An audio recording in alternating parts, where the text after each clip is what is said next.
নমস্কাৰ। বিদ্যালয়ত PM পোষণ পৰিৱেশন কৰোৱাৰ ব্যৱস্থা গ্ৰহণ কৰা হয় আৰু PM পোষণৰ সংক্ৰান্ততে এটা অতি জৰুৰী খবৰ আহিছিল আজি কিছুদিনৰ পূৰ্বে আৰু এইখনেই আছিল সেইখন পত্ৰ আৰু পত্ৰখন আহিছিল ministry of education government of ইণ্ডিয়াৰ তৰফৰ পৰা।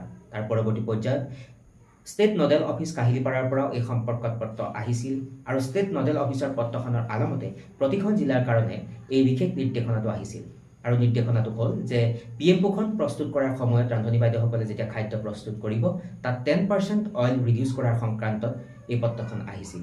আৰু সেই পত্ৰখনত আৰু এটা গুৰুত্বপূৰ্ণ কথা উল্লেখ কৰিছিলে যে কুক কাম হেল্পাৰসকলে যেতিয়া খাদ্য পৰিৱেশন কৰোৱাৰ ব্যৱস্থা গ্ৰহণ কৰে আৰু খাদ্যবস্তু ৰন্ধাৰ কাৰণে নিজকে আত্মনিয়োগ কৰি ৰাখে, গতিকে সেই কুক কাম হেল্পাৰসকলৰ এই সংক্ৰান্তত প্ৰশিক্ষণ অনুষ্ঠিত হ'ব বুলি কোৱা হৈছিল। আৰু এটা অতি গুৰুত্বপূৰ্ণ কথা উল্লেখ কৰিছিল যে প্ৰতিখন বিদ্যালয়ে এই ক্ষেত্ৰত যাৱতীয় কাৰ্যব্যৱস্থা গ্ৰহণ কৰিব লাগিব।